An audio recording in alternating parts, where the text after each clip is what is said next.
Hello बच्चों, बहुत ढेर सारा स्वागत है आपके अपने चैनल कक्षा गणित में। हम लोग आज पढ़ेंगे प्रयाक्ता, जो कि लास्ट चैप्टर है आपका। बच्चों यहां से प्रयाक्ता के हमने यहां पर 2 वीडियो बनाने हैं, जिसमें से पहले वीडियो में आपको कुछ बेसिकली चीजें कवर करनी है और इसके बाद में आपको प्रयाक्ता की जो थ्योरम है, ब्रेज थ्योरम और संपूर्ण प्रयाक्ता का प्रमेय, इसके लिए एक आपको डेडिकेटेड वीडियो बाद में हम और इसके बाद में बना देंगे। तो आज हम फिलहाल आपको सह प्रतिबंध प्रयाक्ता के बारे में बताएंगे। सह प्रतिबंध प्रयाक्ता आपसे पूछा जाए तो जैसा कि उसका नाम है, प्रतिबंध के सहित हमें प्रयाक्ता का मान ज्ञात करना होता है। ठीक है, इससे संबंधित तो कुछ बातें आपको पहले थोड़ी सी बेसिक बातें आपको बता दें कि आपके पास एक शब्द होगा जिसको हम कहेंगे समष्टि। प्रतिदर्श समष्टि क्या होता है, प्रतिदर्श समष्टि क्या होता है, यादृच्छिक प्रयोग क्या होते हैं, आपको बहुत अच्छे से पता होना चाहिए, क्योंकि आपने पिछले कक्षाओं में ये सब बातें बहुत अच्छे से पढ़ी हैं। यादृच्छिक प्रयोग, यादृच्छिक का मतलब अंग्रेजी में इसको कहेंगे रैंडम एक्सपेरिमेंट।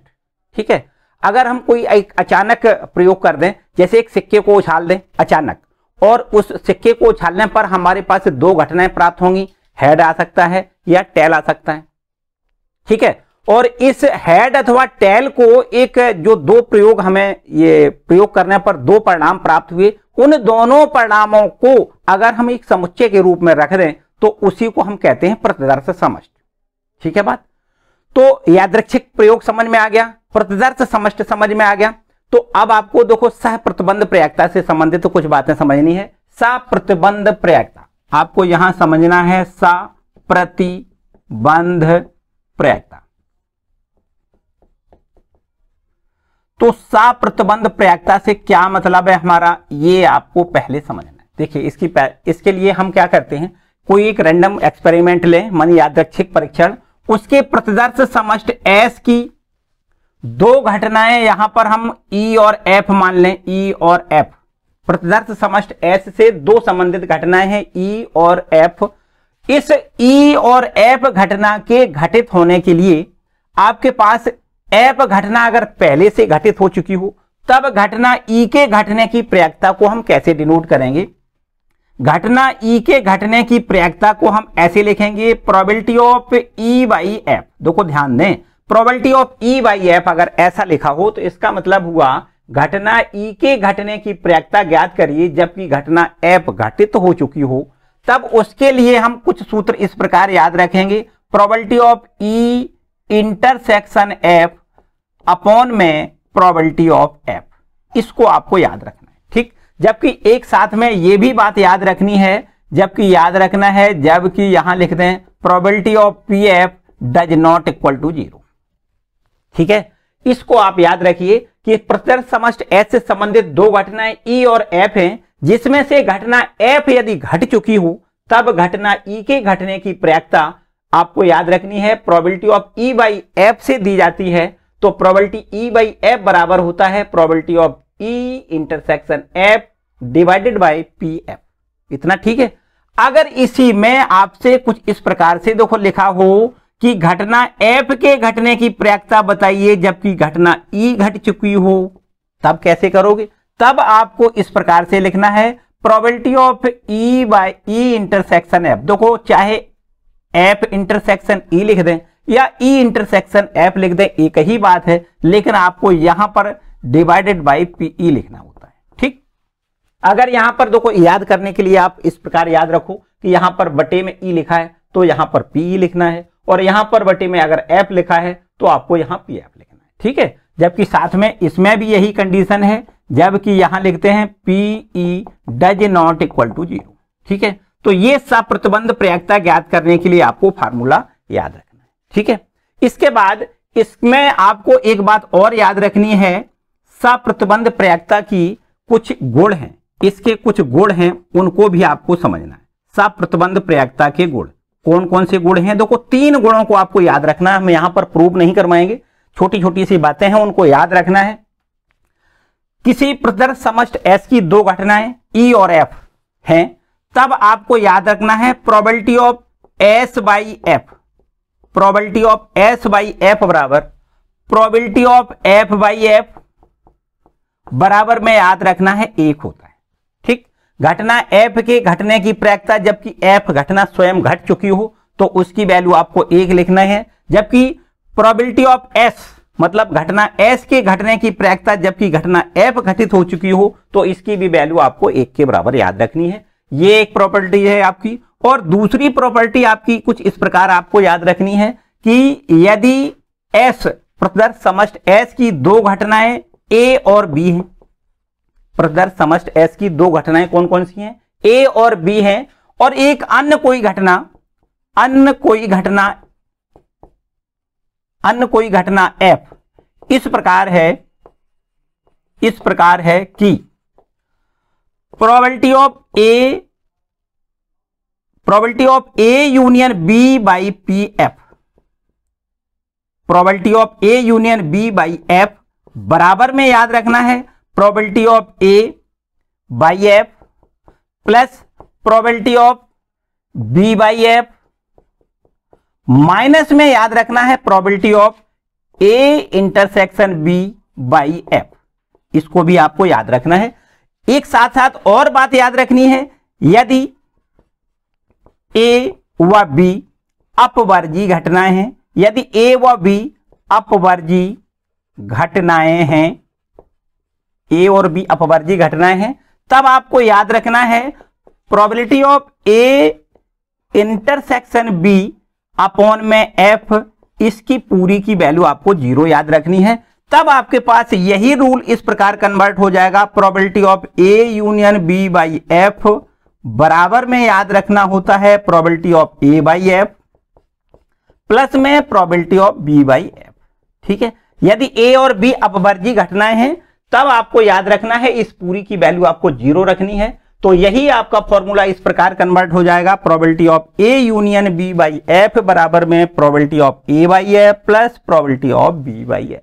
ठीक है, इसके बाद एक तीसरा प्रगुण और है, उसको भी आपको याद रखना है। प्रॉपर्टी नंबर 3 यहां डाल लें। तीसरी प्रॉपर्टी है probability of E dash by F बराबर में 1 minus probability of E by F.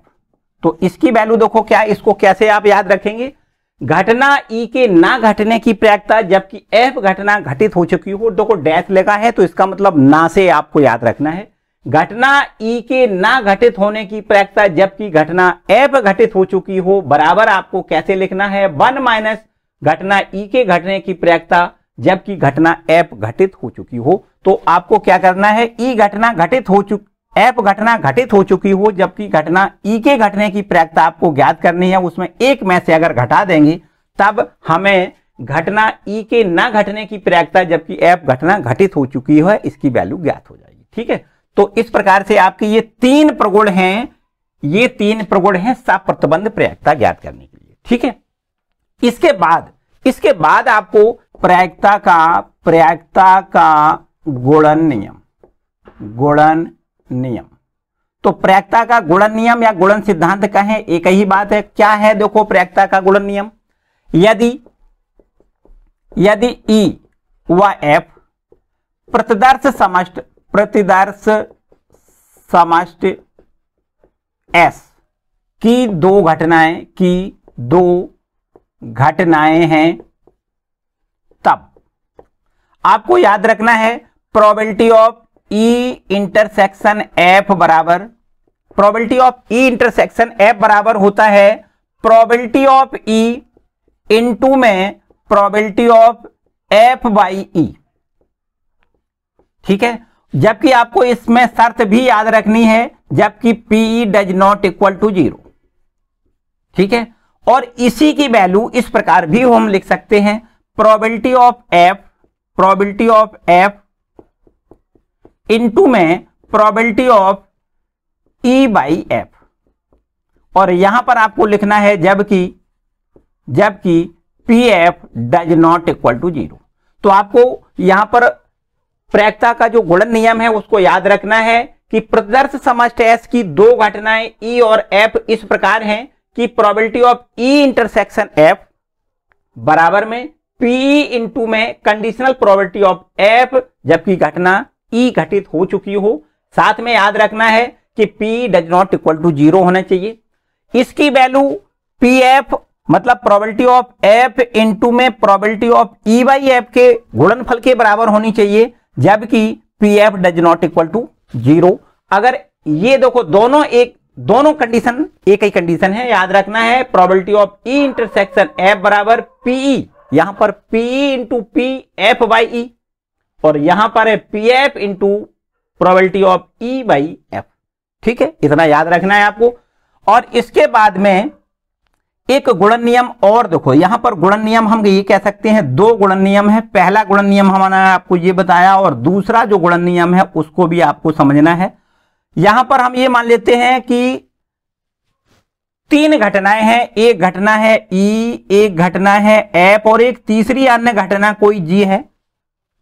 तो यहां पर probability of E intersection F intersection G बराबर probability of E intersection F intersection G बराबर होता है प्रोबेबिलिटी ऑफ ई इनटू में प्रोबेबिलिटी ऑफ एफ बाई, यहां जी लिख दें, और इनटू में यहां लिख दें, इनटू में probability of G by E intersection F, E intersection F.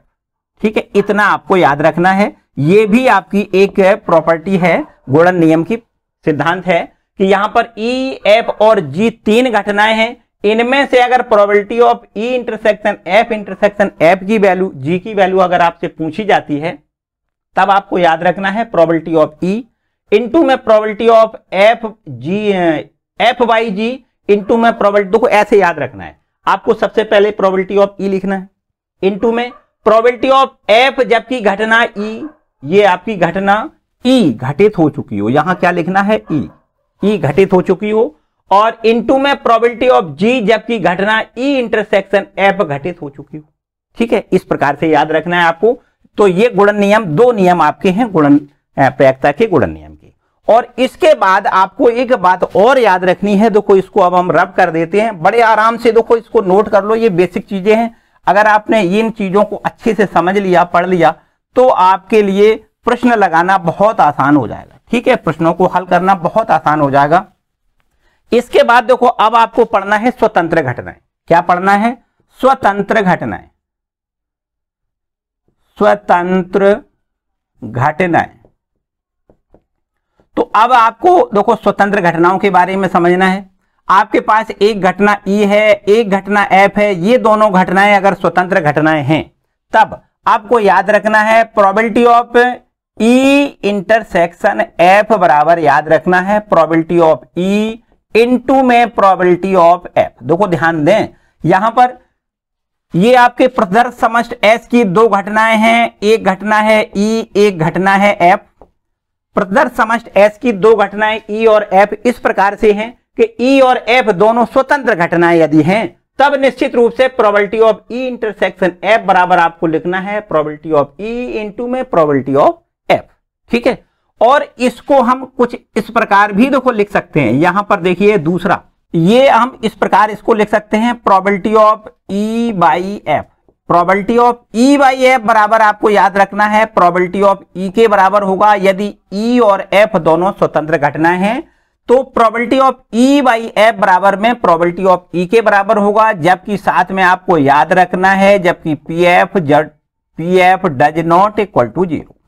ठीक है, और इसका मान देखो इस प्रकार भी याद रखना है probability of F by E, probability of F by E बराबर ये आपको पी एफ के बराबर याद रखना है, और इसके लिए शर्त है जबकि P E does not equal to 0। ठीक है, तो इस तरीके ये दोनों अगर ई और एफ दोनों स्वतंत्र घटना है, तो उनके लिए आपको ये कंडीशन याद रखनी है। इसके बाद में कुछ और बातें याद रखनी है। मान लेते हैं कि एक घटना ए है, एक घटना बी है, ये दोनों घटनाएं ए और बी स्वतंत्र हैं। ए बी, यदि यहां लिख देते हैं यदि ए व बी स्वतंत्र घटनाएं हैं, या ई और एफ लिखें एक ही बात है, ई और एफ स्वतंत्र घटनाएं ऐसा भी लिख सकते हो। यदि ई व एफ स्वतंत्र घटनाएं हैं, तब निश्चित रूप से ई डैश और एफ भी स्वतंत्र होंगी। ई डैश व एफ भी स्वतंत्र घटनाएं होंगी। देखो नंबर 1। दूसरे नंबर पे आपको यह भी याद रखना है कि ई और एफ डैश भी स्वतंत्र घटनाएं होंगी। तीसरे नंबर पर आपको याद रखना है कि जो ई डैश है व एफ डैश है भी आपस में स्वतंत्र घटनाएं होंगी। ठीक है, अगर ई और एफ स्वतंत्र घटनाएं हैं तो निश्चित रूप से ई डैश और एफ भी स्वतंत्र घटनाएं होंगी, ई और एफ डैश भी स्वतंत्र घटनाएं होंगी तथा ई डैश व एफ डैश भी स्वतंत्र घटनाएं होंगी। इसका क्या मतलब आपको पता ही है। ई डैश का क्या मतलब है? मतलब ई घटना के ना होने की प्रक्रिया, घटना ई के ना घटित होने की प्रक्रिया को ई डैश से कहेंगे। एफ डैश का मतलब है घटना एफ के ना घटित होने की प्रक्रिया को एफ डैश से लिखेंगे तथा घटना ई डैश व एफ डैश का मतलब है घटना ई ना घटित हो रही हो, घटना एफ ना घटित हो रही हो।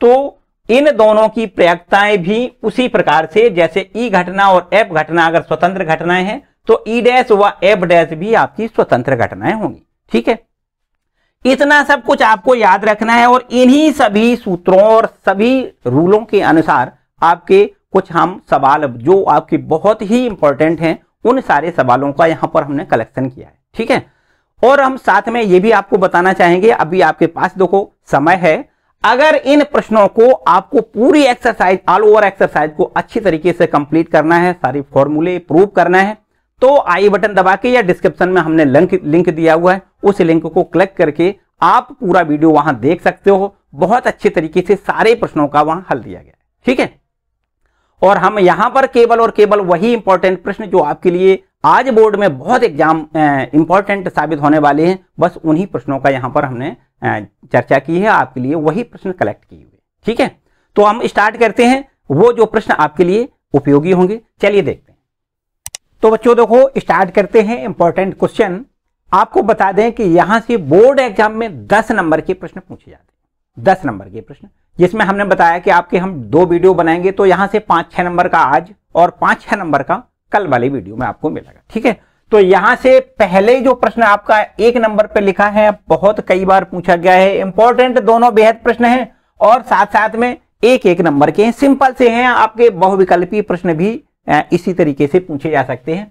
तो यहां पर लिखा है यदि ए और बी 2 घटनाएं इस प्रकार हैं कि पी ए बराबर 0.4 पीबी मतलब बी घटना के घटित होने की प्रक्रिया वो है 0.8 और यहां पर कंडीशनल प्रोबेबिलिटी ऑफ बी, जबकि घटना ए घटित हो चुकी है तो उसकी प्रक्रिया दी गई है 0.6 और यहां से हमसे पूछा गया है probability of A union B की वैल्यू आपसे पूछी गई है। ठीक है, तो क्या करना है, देखो सबसे पहला काम तो ये करना है कि जो हमें बातें दी गई हैं, जो हमें प्रश्न में दिया गया है वो लिख लेते हैं। सबसे पहले पी ए बराबर दिया गया है 0.4, पी बी ये हमें दिया गया है 0.8 और प्रोबेबिलिटी ऑफ बी बाई ए इसकी वैल्यू हमें दी गई है 0.6 और हमसे यूनियन की वैल्यू प्रक्रिया पूछी गई है। तो यहां पर हम सबसे पहले एक सूत्र अप्लाई करेंगे, probability of B by A बराबर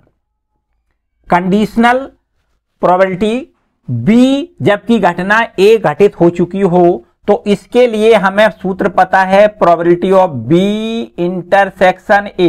देखो बी इंटरसेक्शन ए लिख दें या ए इंटरसेक्शन बी लिख दें, एक ही बात है, यहां पर कोई अलग बात नहीं है, एक ही बात है। ठीक है, और अपॉन में निश्चित रूप से आपको पी ए लिखना होता है। ठीक है, तो अब आप देखिए यहां पर इसकी वैल्यू प्रश्न में दी गई है 0.6 लिख दें और probability of A union A intersection B आपको ज्यों का त्यों लिखना है, अपॉन में पी ए ये आपको 0.4 दिया गया है। ठीक है, तो यहां पर हम कैलकुलेट करेंगे probability of A intersection B की वैल्यू हमें मिल जाएगी 0.6 में गुणा करना है 0.4 से, तो 6 चौको 24 आपको 0.24 लिखना है। ठीक है, तो इस तरीके से ये आपके पास है probability of A intersection B की वैल्यू हमें प्राप्त होती है, लेकिन हमसे तो यूनियन की वैल्यू पूछी गई है।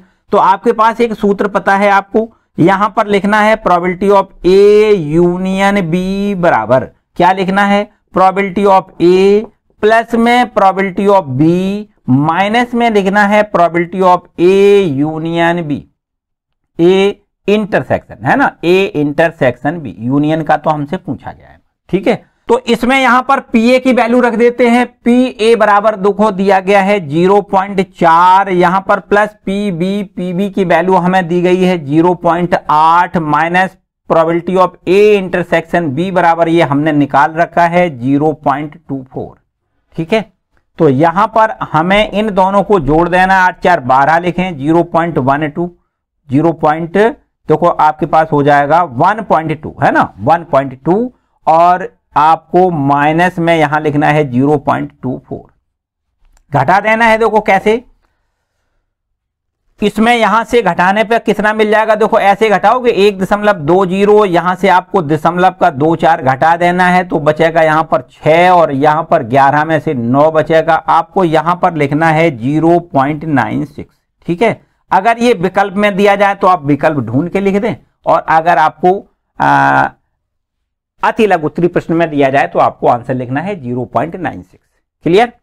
तो इस प्रकार से ये क्वेश्चन नंबर 1 कंप्लीट हो गया, बहुत बार पूछा गया है, इसको नोट कर लें। और इसके बाद में चलो यहीं पर आ जाएगा, आपको अब लिखना है सेकंड वाले क्वेश्चन का आंसर। दूसरा प्रश्न देखिए, आपके पास यहां पर पीए का मान 3/10 दिया गया है, प्रोबेबिलिटी ऑफ ए बराबर में दिया गया है 3/10 लिख दें, प्रोबेबिलिटी ऑफ बी बराबर यहां पर हमें दिया गया है 2/5 लिखोगे, और यहां पर यूनियन का मान देखो कितना दिया गया है, probability of A union B ये हमें दिया गया है 3/5, और हमसे पूछा गया है, देखो ध्यान दें हमसे क्या पूछा गया है, यहां पर हमें कंडीशनल प्रोबेबिलिटी ऑफ बी जबकि घटना ए घटित हो चुकी है, plus conditional probability of B A जबकि घटना बी घटित हो चुकी है, इन दोनों को जोड़ देना है, ठीक है। तो देखो ध्यान दें, B by A, probability of B by A बराबर जब निकालोगी तो इंटरसेक्शन की जरूरत पड़ेगी। तो सबसे पहले हम इंटरसेक्शन की वैल्यू निकाल लेते हैं इस वाले फॉर्मूले से। देखो इसमें जो फॉर्मूला लगा है वही इसमें लगेगा। तो यहां से हम सबसे पहले probability of A intersection B की वैल्यू ज्ञात कर लेते हैं। तो probability of A intersection B बराबर आपको लिखना है probability of A plus probability of B, और माइनस में लिखना है probability of A union B. इतना ठीक, इतना ठीक। देखो इसमें वैल्यू भर दें, प्रोबेबिलिटी ऑफ ए बराबर 3/10 लिख दें, प्लस में प्रोबेबिलिटी ऑफ बी बराबर 2/5 लिख दें, और माइनस में probability of A union B की वैल्यू हम यहां पर 3/5 लिखेंगे। तो यहां पर देखो एलसीएम तो भैया 10 हो जाएगा, कितना 10। आपको लिखना है 3 यहां पर, प्लस में 2 दूना 4, यहां 4 लिखना है, माइनस का यहां पर 6 लिखना है। तो 4 3 7, तो में से 6 घटेगा तो आपको यहां मिलेगा 1/10। तो ठीक है, probability of A intersection B की वैल्यू हमें 1/10 प्राप्त हो रही है, ठीक है। अब आगे देखो हमसे जो पूछा गया है वहां probability of B by A लिख लें और प्लस का निशान लगाएं, probability of A by B लिखें, बस इसकी वैल्यू हमसे पूछी गई यहां लिख दे। ठीक, बताओ probability of B by A कैसे लिखोगे, आपको लिखना है probability of A intersection B divided by P A, यही तो लिखना है। प्लस यहां पर देखिए प्रोबेबिलिटी ऑफ, यहां पर भी वही काम करना है, probability of A intersection B divided by P B यहां पर लिखना है, ठीक है। बस अब इसमें वैल्यू हम रखेंगे intersection, probability of A intersection B बराबर 1/10 लिख दें, 1/10 लिखें, और डिवाइडेड बाय पी ए, और पी ए का मान हम 3/10 लिखेंगे, 3/10 लिख दें, प्लस का निशान लगाएं। Probability of A intersection B की वैल्यू फिर वही लिखेंगे 1/10, और अपॉन में पीबी, और पीबी की वैल्यू यहां पर 2/5 है तो आपको 2/5 लिखना है, ठीक। यहां से देखिए 10 से 10 कैंसिल हो जाएगा, यहां पर थोड़ी जगह कम है, यहां पर लिख देते हैं बराबर में, यहां पर बचेगा 1/3, फिर प्लस का निशान लगाएं, यहां से इसको हम कैंसिल करेंगे, 2 दूनी 4 मानी 1/4 हो जाएगा, तब आपके पास आंसर 4 या 12, ये देखो एलसीएम आ जाएगा, आपको 4 और 3 7 यहां पर लिखना है 7/12, इसकी वैल्यू देखो दूसरे सवाल का आंसर 7/12 प्राप्त होगा, ठीक है। तो इस प्रकार से हमने केवल और केवल यहां पर अभी 2 प्रश्न करवाए, बेहद इंपॉर्टेंट, बहुत बार पूछे गए, ठीक है। छोटे छोटे प्रश्न है, 1-1 नंबर के हैं, ये भी नहीं है कोई बहुत ज्यादा हो, ठीक है। तो इस प्रकार से 2 प्रश्न आप कंप्लीट कर लें, इसके बाद नेक्स्ट क्वेश्चन देखें। अब आगे देखते हैं क्वेश्चन नंबर 3 और 4। यहां पर क्वेश्चन नंबर 3 जो लिखा हुआ है, क्वेश्चन नंबर 4 लिखा है, ये प्रश्न आपके 2-2 नंबर पर वाले प्रश्न है। यहां पर पहले देखते हैं क्वेश्चन नंबर 3 को। लिखा है दो घटनाएं ए और बी ऐसी घटनाएं हैं कि पीए का मान 1/4 यहां लिख लेते हैं। हमें दिया गया है प्रोबेबिलिटी ऑफ ए बराबर में दिया है 1/4 और प्रोबेबिलिटी ऑफ बी बराबर दिया गया है 1/2।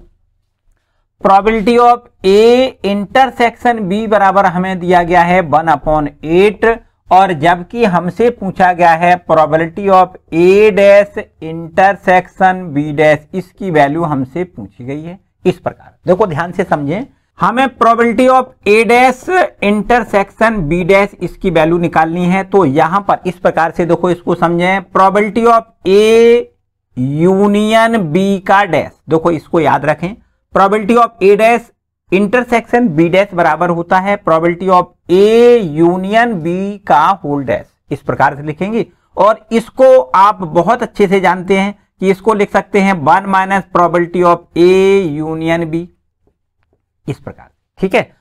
इसके बाद अब आते हैं यहां पर 1 minus probability of A union B बराबर कैसे लिखोगे, क्योंकि यहां पर यूनियन की वैल्यू तो दी नहीं गई है। तो आपको यहां पर probability of A union B बराबर इसका आंसर देना है किस प्रकार से, पी ए प्लस में प्रोबेबिलिटी ऑफ बी यहां लिख दें माइनस में probability of A intersection B, इस प्रकार से। देखो ध्यान दें, probability of A union B बराबर होता है probability of A plus probability of B minus probability of A intersection B. बस इसका मान रख दें, आंसर आ जाएगा 1 माइनस प्रोबेबिलिटी ऑफ ए, ये वैल्यू 1/4 दी गई है, प्लस प्रोबेबिलिटी ऑफ बी ये वैल्यू 1/2 दी गई है, minus of probability of A intersection B बराबर 1/8 यहां पर हमें दिया गया है, ठीक है। इसको हल कर लेते हैं, आंसर आपको मिलेगा 1 माइनस प्रोबेबिलिटी ऑफ, यहां पर देखिए इस पूरे को हल करने के लिए 8 एलसीएम लें तो आपको यहां मिलेगा 2 प्लस यहां पर मिलेगा 4 माइनस 1 लिख दें और इस प्रकार से आपको यहां आंसर मिल जाएगा 1 माइनस, यहां पर देखिए 6 में से 1 घटाएं तो 5 बचेगा, 5/8 लिख दें और 8 1 हम 8 में से 5 घटाएंगे 3/8 लिख दें। तो इस प्रकार से आपको देखो इसका आंसर मिल जाएगा probability of A dash intersection B dash बराबर कितना, 3/8, ठीक है। इसके बाद आते हैं क्वेश्चन नंबर 4 पर, बेहद इंपॉर्टेंट क्वेश्चन नंबर 4, देखो ध्यान से देखें। चलो इसको रब कर देते हैं, अब देखते हैं क्वेश्चन नंबर 4 पर, ये इसको खत्म, ठीक है। क्वेश्चन नंबर 4 पे आ जाओ, देखो इसमें क्या लिखा हुआ है। क्वेश्चन नंबर 4 कह रहा है एक परिवार में 2 बच्चे हैं, यदि यह ज्ञात हो कि बच्चों में से कम एक बच्चा लड़का हो, बच्चों में से कम एक बच्चा लड़का हो तो दोनों बच्चों के लड़का होने की क्या प्रयोक्ता होगी, आपसे ये पूछा गया है। देखो बहुत से ध्यान से समझें, परिवार में केवल 2 बच्चे हैं, हो सकता है वो दोनों बच्चे लड़के हों अथवा ऐसा हो सकता है, पहला देखो ध्यान दें, मान लेते हैं कि लड़के को हम बी से लिखें मानी बॉय और लड़की को हम जी से लिख दें मानी गर्ल। देखो चौथे प्रश्न का आंसर आपको यहां लिखना है, माना लड़का उसको हम लिखते हैं बी से, लड़के को काय से लिखेंगे बी, और जो लड़की है इसको हम लड़की को लिखेंगे जी से, लड़की को लिखेंगे जी से, मतलब लड़की मानी गर्ल जी से लिख दें, लड़का मानी बॉय उसको बी से लिख दें, ठीक है। तो ऐसा हो सकता है कि परिवार में जो 2 बच्चे हैं उन दोनों बच्चों में से हो सकता है दोनों बच्चे लड़के हों, मतलब सीधा लड़का और लड़का, मतलब दोनों ही लड़के हों तो बॉय और बॉय, इस प्रकार लिख दें। ये आपका देखो एक रिजल्ट हो सकता है, ठीक है। ऐसा भी हो सकता है कि पहला लड़का हो और दूसरी आपकी ये लड़की हो, ऐसा भी हो सकता है। ऐसा भी हो सकता है कि पहली ये लड़की हो दूसरा वाला ये लड़का हो, ऐसा भी हो सकता है। अथवा ऐसा भी हो सकता है कि दोनों लड़कियां ही हों, ऐसा भी हो सकता है, ठीक है। तो इस प्रकार से यहां पर प्रतिदर्श समष्टि में जो बिंदु मिलेंगे वो B, मतलब दोनों लड़के हो सकते हैं, पहला लड़का दूसरी लड़की हो सकती है, या पहला लड़की दूसरा लड़का हो सकता है, अथवा दोनों लड़कियां हो सकती हैं। तो इस प्रकार से आपके पास प्रतिदर्श समष्टि इस प्रकार से प्राप्त होगा, ठीक है। इसके बाद देखो हमें प्रश्न में क्या कहा गया है, यदि यह ज्ञात हो कि बच्चों में से कम एक बच्चा लड़का हो बच्चों में से कम एक बच्चा लड़का हो, तो दोनों बच्चों के लड़का होने की क्या प्रैक्टिस है? तो दोनों बच्चों के लड़का होने की प्रैक्टिस हम ज्ञात करेंगे। यहां पर लिख देते हैं माना दोनों बच्चे लड़का होने की घटना। दोनों बच्चों के ऐसे माना ना लिखें, इस प्रकार से लिख लें, माना दोनों बच्चों के लड़के होने की घटना, दोनों बच्चों की लड़का होने की घटना ई, तथा कम से कम एक बच्चा लड़का हो की घटना एफ मान लेते हैं। ठीक है, तो दोनों बच्चों के लड़का होने की जो घटना ई है उसको पहले लिख लेते हैं ई बराबर, देखो ध्यान दें, दोनों बच्चे लड़के होने की घटना है ई, यहां पर दोनों बच्चे लड़के हैं, इसके लिए आपको क्या लिखना है? B B. ठीक, दोनों बच्चे लड़के होते हैं, इसकी घटना क्या है? ई है, तो ई बराबर आपको लिखना है बी कॉमा बी। और कम से कम एक बच्चा लड़का हो वो घटना है एफ, तो एफ बराबर क्या लिखना है? देखो एफ बराबर आपको लिखना है कम से कम एक बच्चा लड़का हो। तो यहां भी देखो एक बच्चा लड़का है, यहां भी एक बच्चा लड़का है, यहां भी एक बच्चा लड़का है, लेकिन यहां पर कोई भी बच्चा लड़का नहीं है, अर्थात दोनों लड़कियां हैं। तो आपको लिखना है बी कॉमा बी, और ये लिखना है बी जी, और ये लिखना है जी बी। ठीक है, इस प्रकार से अब इनकी प्रोबेबिलिटी निकाल लेते हैं। इनकी प्रोबेबिलिटी पीई से डिनोट करेंगे, तो पीई बराबर क्या लिखोगे? देखो एक अनुकूल स्थिति है, कुल स्थितियां हैं 1 2 3 4, तो समष्ट में कुल मिला के जो अवयव हैं वो कितने हैं? 4। तो आपके प्रोबेबिलिटी ई घटना घटने की प्रोबेबिलिटी हो जाएगी 1/4, जबकि घटना एफ के घटने की प्रोबेबिलिटी हो जाएगी पी एफ बराबर, देखो कितनी? 1 2 3 अनुकूल स्थितियां हैं, कुल स्थितियां 4 हैं, 3/4 यहां लिखेंगे। अब आपसे पूछा क्या गया है वो पहले समझ लेते हैं, इसके बाद आगे बढ़ेंगे। आपसे पूछा गया है कि दोनों बच्चों के लड़का होने की प्रैक्टिस बताइए। तो दोनों बच्चों के लड़का होने की प्रैक्टिस मतलब ई की घटना के घटने की प्रैक्टिस आपसे पूछी गई है, जबकि कम से कम एक बच्चा लड़का हो, मानी एक बच्चा लड़का हो, उसकी घटना है एफ। तो इस बात की प्रैक्टिस आपसे पूछी गई है कि दोनों बच्चे लड़के हों जबकि एक बच्चा लड़का अवश्य हो, ऐसी घटना की प्रैक्टिस आपको ज्ञात करनी है। ये पीई बाई एफ की बात, हमें पीई बाई एफ की वैल्यू हमें ज्ञात करनी है। ठीक है, तो यहां पर पीई बाई एफ की वैल्यू ज्ञात करने के लिए आपके पास फॉर्मूला है पीई बाई एफ बराबर, क्या फॉर्मूला है? P E intersection F divided by लिखना है पी एफ। ठीक है, अब आपके पास जरूरत है पीई इंटरसेक्शन एफ की, तो हमें ई इंटरसेक्शन एफ देखो यहां से मिलेगा। सबसे पहले हम ई इंटरसेक्शन एफ निकाल लेते हैं। ई इंटरसेक्शन एफ मतलब इसमें जो उभयनिष्ठ अवयव है वो बी कॉमा बी है। ठीक है, तो इसकी प्रैक्टिस कितनी हो जाएगी? Probability of E intersection F बराबर कितना हो जाएगा? आपको लिखना है देखो अनुकूल स्थिति 1 कुल स्थितियां 4, तो 1/4 लिखना है। बस इन वैल्यू को आप यहां पुटअप कर दें तो घटना ई के घटने की प्रैक्टिस जबकि घटना एफ घटित हो चुकी हो, मतलब दोनों बच्चे के लड़के होने की प्रैक्टिस जबकि उसमें से कम एक बच्चा लड़का अवश्य हो, इस घटना की प्रैक्टिस आपको यहां ज्ञात हो जाएगी।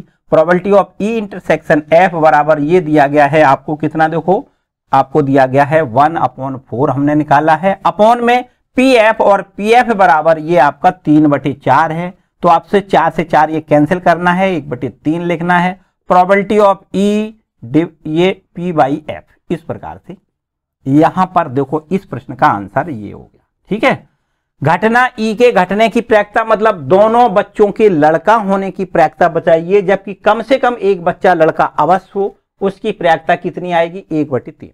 ठीक है, तो ये इस प्रकार से इसका आंसर है। बहुत महत्वपूर्ण प्रश्न है, कई बार पूछा गया, कई बार। ठीक है, तो ये 2 प्रश्न हैं। इसके बाद नेक्स्ट क्वेश्चन फिर देखते हैं। अब आते हैं क्वेश्चन नंबर 5 और 6। 2 प्रश्न लिखे हुए हैं, दोनों प्रश्न लगभग सेम कंडीशन के हैं, एक ही जैसे हैं। यहां पर केवल भाषा शैली बदली हुई है प्रश्न की। तो यहां पर जो 5वां प्रश्न है इसको पहले देखते हैं। लिखा है एक किसी लक्ष्य को 5 प्रयासों में से 4 बार बी उसे 4 प्रयासों में से 3 बार तथा सी उसे 3 प्रयासों में से तथा सी उसे 3 प्रयासों में से 2 बार भेद सकता है। लक्ष्य के भेदने की क्या प्रयासता है, पहले इस प्रश्न को देखें, इसके बाद अगला प्रश्न देखेंगे। तो यहां पर देखो हमें सबसे पहले ए के किसी लक्ष्य के भेदने की प्रयासता को लिखना है, पी ए से डिनोट कर दें। पी ए मानी ए के द्वारा लक्ष्य भेदने की प्रयासता। देखो कितनी है, प्रश्न में दिया गया है 5 प्रयासों में से 4 बार वो सफल हो रहा है, तो इसका मतलब 4 अनुकूल स्थितियां, कुल स्थितियां 5, तो आपको लिखना है पी ए बराबर 4/5। ठीक है, बिल्कुल ठीक। इसी प्रकार से बी के द्वारा लक्ष्य भेदने की प्रयासता को हम पीबी से लिखेंगे और पीबी बराबर आपको लिखना है कितना, देखो 4 प्रयासों में से 3 बार सफल हो रहा है, तो आपको लिखना है 3/4। इसी प्रकार से सी के द्वारा लक्ष्य भेदने की प्रयासता हम यहां पर लिखेंगे 3 प्रयासों में से 2 बार सफल हो रहा है, तो आपको लिखना है 2/3। अब आपसे प्रश्न में कहा गया है कि लक्ष्य के भेदने की क्या प्रयासता है, आपको यह बताना है। तो सबसे पहला काम क्या करना है, पी ए डैश निकालें, मतलब लक्ष्य के ना भेदने की प्रयासता। ए के द्वारा लक्ष्य के ना भेदने की प्रयासता बराबर क्या करोगे, 1 - पी ए लिख दें। ठीक है, और यहां पर 1 - 4/5 लिखेंगे, तो 5 एकम 5 में से 4 घटाएं, 1/5 यहां पर मिलेगा। बिल्कुल ठीक। इसी प्रकार से यहां पर हम पी बी डैश निकालें, मतलब लक्ष्य ना भेदने की, बी के द्वारा लक्ष्य ना भेदने की प्रयासता बराबर 1 - पी बी लिखेंगे, और यहां पर 1 - ये पी बी की वैल्यू 3/4 लिख दें, तो अब आपको यहां पर 1/4 मिलेगा। बिल्कुल ठीक। इसी प्रकार से यहां पर पी सी डैश निकालें, मतलब सी के द्वारा लक्ष्य ना भेदने की प्रयासता बराबर 1 - पी सी लिखेंगे, और बराबर में 1 - 2/3 लिख दें, तो आपको यहां पर 1/3 मिलेगा। ठीक है, यहां पर अब आपको क्या लिखना है, प्रोबेबिलिटी ऑफ किसी भी, मतलब ए के द्वारा, बी के द्वारा, सी के द्वारा लक्ष्य ना भेदने की प्रयासता, आपको लिखना है प्रोबेबिलिटी ऑफ लक्ष्य ना भेदने की प्रयासता, मतलब तीनों के द्वारा लक्ष्य ना भेदने की प्रयासता बराबर कैसे लिखोगे, आपको लिखना है बराबर में लिखना है probability of P A dash into में probability of P B dash into में probability of P C dash. ठीक, तीनों के द्वारा लक्ष्य ना भेदने की प्रयासता, क्योंकि ये स्वतंत्र घटना है तो आपस में इनका गुणा कर देंगे। तो यहां पर देखो पी ए डैश, तो इसकी वैल्यू हमें देखो 1/5 यहां पर लेनी है, 1/5। पी बी डैश, इसकी वैल्यू 1/4 लिखनी है। पी बी डैश के बाद पी सी डैश की वैल्यू 1/3 लिखनी है, तो आपको यहां पर मिल जाएगा 1/5 को 20 या 60, 1/60 मिल जाएगा। अब आपसे पूछा गया है लक्ष्य के भेदने की प्रयासता, तो आपको यहां पर लिखना है प्रोबेबिलिटी ऑफ लक्ष्य भेदने की प्रयासता, तो लक्ष्य के भेदने की प्रयासता बराबर देखो क्या लिखना है, यहां पर आपको लिखना है लक्ष्य के भेदने की प्रयासता बराबर में 1 माइनस क्या लिखना है, पी लक्ष्य ना भेदने की प्रयासता। ठीक है, बराबर में यहां देखो हम लिख देते हैं बराबर में 1 माइनस लक्ष्य ना भेदने की प्रयासता है 1/60, तो अब हमें इसका आंसर मिल जाएगा 60 में से 1 घटाएं तो ये 59/60 मिलेगा। ठीक है, तो लक्ष्य के ना भेदने की प्रयासता हम 1 में से अगर घटाएंगे लक्ष्य के ना भेदने की प्रयासता, तब हमें लक्ष्य के भेदने की प्रयासता प्राप्त हो जाएगी, कितना, 59/60। और इसके बाद अब हम देखो देखते हैं क्वेश्चन नंबर 6 पर आ जाएं, इसको देखो रब कर देते हैं। क्वेश्चन नंबर 6, हालांकि हमने बताया कि दोनों प्रश्न आपके बिल्कुल सिमिलर कंडीशन के हैं, केवल आपकी प्रश्न की भाषा थोड़ी बदली हुई थी, बाकी और कुछ नहीं है। यहां पर देखो प्रश्न संख्या जो 6 लिखा है, इसमें क्या लिखा है देखें, गणित के एक प्रश्न पत्र को 3 विद्यार्थियों द्वारा ए बी सी 3 विद्यार्थी हैं, तीनों के को हल करने के लिए कहा गया है, जिनके द्वारा हल किए जाने की संभावनाएं या प्रयासता, एक ही बात है, संभावनाओं को ही हम वास्तव में दूसरा नाम प्रयासता दे सकते हैं। तो इनके द्वारा हल किए जाने की संभावनाएं हैं 1/2, 1/3 और 1/4। मतलब सीधा सीधा है कि कोई विद्यार्थी ए है, उसके हल करने की प्रयासता है 1/2, बी के द्वारा हल करने की प्रयासता 1/3 है, और सी कोई विद्यार्थी है, उसके द्वारा हल करने की प्रयासता 1/4 दी गई है। आपसे प्रश्न में कहा गया है इस प्रश्न के हल किए जाने की प्रयासता बताइए।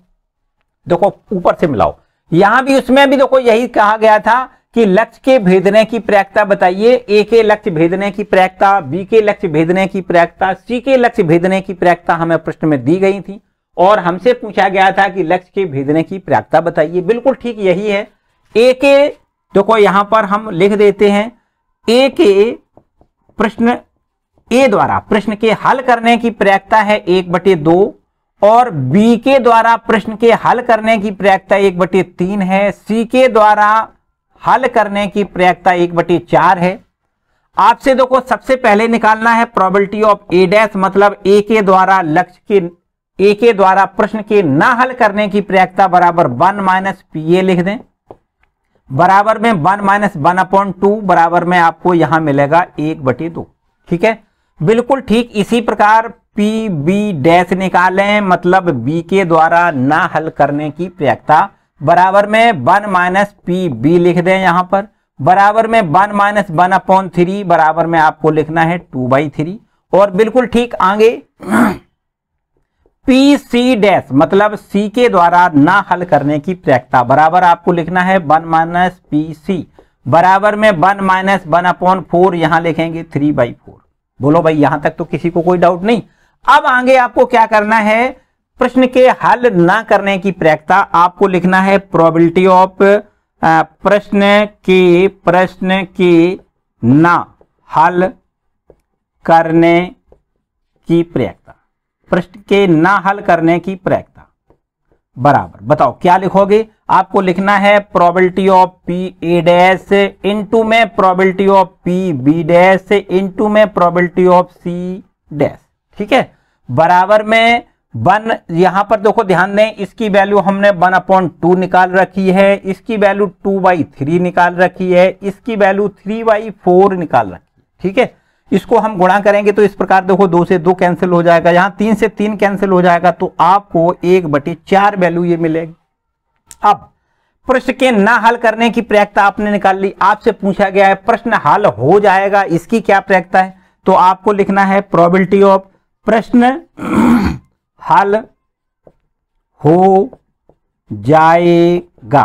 प्रश्न हल हो जाएगा, इसकी प्रोबेबिलिटी बराबर कैसे निकालोगे, 1 - प्रोबेबिलिटी ऑफ प्रश्न ना हल हो, इसकी प्रोबेबिलिटी। ठीक है, तो प्रश्न ना हल हो इसकी प्रोबेबिलिटी आपने 1/4 निकाल रखी है, 1 - 1/4 लिखेंगे तो आपको आंसर में 3/4 मिलेगा। ठीक है, तो प्रश्न के हल हो जाने की प्रयासता आपकी निकल आएगी 3/4। देखो बिल्कुल सिमिलर है, जैसे आपको हमने बताया प्रश्न नंबर 5 बिल्कुल ठीक वही प्रश्न नंबर 6 है, केवल आपकी भाषा बदली हुई है। ठीक है, तो इस प्रकार से आपको अभी तक हमने 6 प्रश्न बताई, बेहद इंपॉर्टेंट है, अच्छे तरीके से इसको नोट कर लें। और आगे अब देखते हैं क्वेश्चन नंबर 7 में।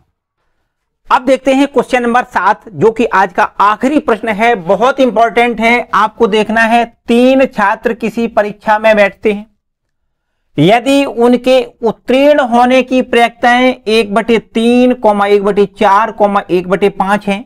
3 छात्र हैं जिनकी उत्तीर्ण होने की प्रयासताएं क्रमशः 1/3, 1/4, 1/5 हैं। तो उनमें से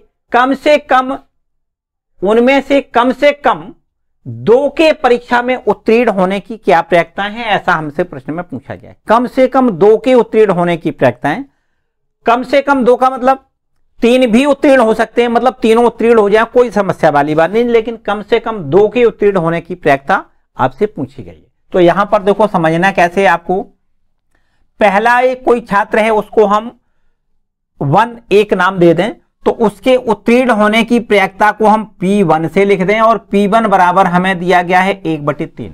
मतलब पहला छात्र है उसके उत्तीर्ण होने की प्रयासता 1/3 दी गई है। दूसरा छात्र है उसको हम उत्तीर्ण होने के लिए P2 से प्रदर्शित कर दें, तो दूसरे छात्र के उत्तीर्ण होने की प्रयाक्ता 1/4 दी गई है। इसी प्रकार तीसरे छात्र के उत्तीर्ण होने की प्रयाक्ता 1/5 दी गई है। अब आप ये बताओ कि पहले छात्र के उत्तीर्ण होने की प्रयाक्ता आपको दी जाए तो उत्तीर्ण ना होने की प्रयाक्ता कैसे ज्ञात करेंगे? 1 - P1 इस प्रकार लिख दें, बराबर में लिख देते हैं 1 - 1/3, बराबर में लिख देते हैं 2/3। इसी प्रकार देखते हैं यहां पर दूसरे वाले छात्र के उत्तीर्ण ना होने की प्रयाक्ता बराबर 1 - P2, यहां पर इस प्रकार लिख दें, बराबर में लिख देते हैं 1 - 1/4, बराबर में लिख दें 3/4।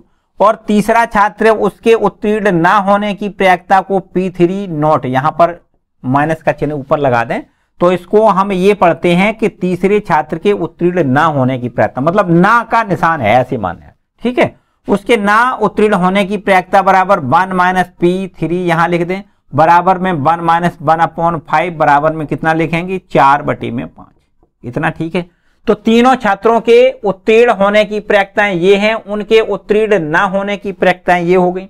अब आप प्रश्न में आपसे पूछा गया है कि कम से कम 2 के उत्तीर्ण होने की, परीक्षा में उत्तीर्ण होने की प्रयाक्ता बताइए। तो यहां लिख दें कम से कम 2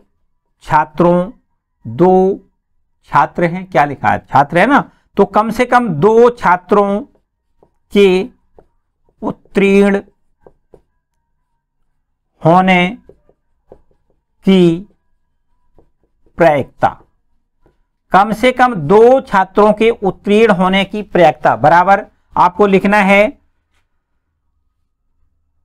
2 छात्रों के उत्तीर्ण होने की प्रयाक्ता, 2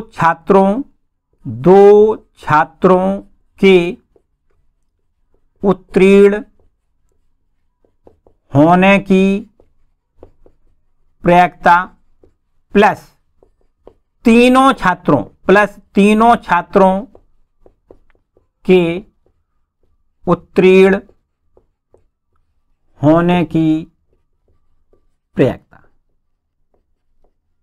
ठीक इस प्रकार से आपको लिखना है। तो 2 छात्रों के उत्तीर्ण होने की प्रयाक्ता का क्या मतलब है? तो पहला हो सकता है P1 उत्तीर्ण हो जाए, P2 उत्तीर्ण हो जाए, लेकिन P3 उत्तीर्ण ना हो, तो ये 2 छात्र उत्तीर्ण हो जाएं, तीसरा उत्तीर्ण ना हो। या ऐसे भी हो सकता है कि P1 उत्तीर्ण हो जाए, P2 उत्तीर्ण ना हो, P3 उत्तीर्ण हो जाए। तो यहां पर P1 और P3 2 छात्र उत्तीर्ण हो गए, P2 उत्तीर्ण नहीं हुआ। प्लस यहां पर देखो ध्यान दें P1 उत्तीर्ण ना हो, P2 उत्तीर्ण हो जाए, P3 उत्तीर्ण हो जाए। और प्लस यहां पर देखो तीनों छात्रों के उत्तीर्ण होने की प्रयाक्ताएं, तो तीनों छात्रों की उत्तीर्ण होने की प्रयाक्ताएं P1 × P2 × P3 इस प्रकार लिख दें। बोलो भाई यहां तक इतना ठीक है। बस अब आपको क्या करना है, देखो P1 की वैल्यू, P2 की वैल्यू, P3 की वैल्यू रखनी है। P1 बराबर आपको 1/3 लिखना है, P2 का मान 1/4 लिखना है, P3 नहीं बराबर आपको 4/5 लिखना है, 4/5 लिखना है, ठीक है। प्लस का निशान लगाएं। अब इसके बाद P1 का मान आपको लिखना है 1/3, P2 नहीं मतलब ये देखो 3/4 लिखना है आपको, यहां लिखना है 3/4। P3 की वैल्यू आपको 1/3 लिखना है, 1/5 लिखना है। प्लस P1 नॉट का मतलब P1 के उत्तीर्ण ना होने की प्रयाक्ता आपको लिखनी है 2/3 लिखनी है। इनटू में P2 की वैल्यू 1/4 लिखनी है, इनटू में P3 की वैल्यू 1/5 लिखनी है। प्लस अब P1 × P2 × P3 मतलब 1/3 इंटू 1/4 इंटू 1/5 लिखना है। बस इसको हल करें, आंसर आपका आ जाएगा। देखो कैसे, ध्यान दें यहां पर देखो 4 से 4 आप कैंसिल कर सकते हो, 1/3 पंचे 15, 1/15 तो ये हो जाएगा। प्लस यहां पर आ जाओ, यहां पर देखो 3 से 3 आपका ये कैंसिल हो जाएगा, 5 चौका 20, 1/20 यहां लिख दें। प्लस यहां पर देखो, यहां पर क्या करना है आपको, कुछ भी 2 से ये 2 बार इसको काट सकते हो, 3 दूनी 6 और 6 पंचे 30, 1/30 यहां लिख दें, 1/30। और प्लस यहां पर आपको 1 में लिखना है ये 5 और 4 का गुणा 5 को 20 या 60, यहाँ 1/60 लिखना है। तो सबका एलसीएम आएगा 1/60, ये 60 एलसीएम आ जाएगा। ठीक है, 60 एलसीएम आ जाएगा। 15 चौको 60 यहाँ 4 बार लिख दें, प्लस 20 या 60 यहाँ 3 बार लिख दें, प्लस यहाँ 2 बार लिख दें और यहाँ 1 लिख दें। ठीक है, तो ये 4 3 7 2 9 और 10, 10 बटे में आपको 60 मिलेगा और ये आपका 1/6 मिलेगा। ठीक है, तो इस प्रकार से आपसे जो पूछा गया है कि कम से कम 2 छात्रों के उत्तीर्ण होने की प्रायिकता बताइए, तो आपको लिखना है 1/6, मतलब कम से कम 2 छात्र उत्तीर्ण होने की प्रायिकता। ठीक है, इतना क्लियर हो गया। तो इस प्रकार से हमने यहां पर इस वीडियो में केवल और केवल 7 प्रश्नों को हल करवाया। ठीक है, शेष आगे जो प्रश्न आएंगे वो इसके अगले वाले वीडियो में हम कल आपको प्रोवाइड करवाएंगे। ठीक है, तो इन 7 प्रश्नों को बहुत अच्छी तरीके से, बहुत बढ़िया तरीके से कंप्लीट जरूर कर लें और नेक्स्ट वीडियो का इंतजार करेंगे कल तक के लिए। ठीक है, तो देखो हम आपको हर वीडियो में यही बात बताते हैं भैया कि आपको अपनी पढ़ाई पर ज्यादा से ज्यादा फोकस करना है। बिल्कुल आप कतई इस प्रकार से ना समझें कि हमारी एग्जाम शायद होगी या नहीं। आप अपने दिमाग से ये बात बिल्कुल निकाल दें कि एग्जाम नहीं होगी। आपकी एग्जाम निश्चित रूप से होगी, चाहे वो आज हो या 1 मंथ बाद या 2 मंथ बाद। तो इस बार इस महीने में तो अब होने को रही, इस महीने में नहीं। आप ये मानो कि जून के महीने में आपकी परीक्षा जा सकती है। ठीक है, तो आप निश्चित रूप से पढ़ाई करते रहें और हम आपको जब तक आपका पढ़ाई ये आपकी खत्म नहीं, मतलब एग्जाम नहीं हो जाती, तब तक हम आपके साथ रहेंगे। आपको कुछ ना कुछ जरूर देते रहेंगे। आप निश्चित रूप से ये निश्चित कर लें कि आपको पढ़ना है और कुछ नहीं करना। ठीक, अपने आप को सुरक्षित रखना है, घर पे रहना है और बढ़िया से मन लगा के पढ़ना है। हाथों को सैनिटाइज करें, वो तो सारी बातें आपको अच्छी तरह से पता है। मास्क जरूर लगाएं और बाहर कतई ना निकलें, सामाजिक दूरी भी बनाए रखें। ठीक है, तो आज के लिए फिलहाल इतना ही। तो आज का वीडियो आपको कैसा लगा मुझे कमेंट करके जरूर बताएं और वीडियो पसंद आया तो इसको लाइक जरूर कर दें, अपने दोस्तों के साथ इसको शेयर कर दें और चैनल पर नए आए तो चैनल को सब्सक्राइब कर लें। Thank you.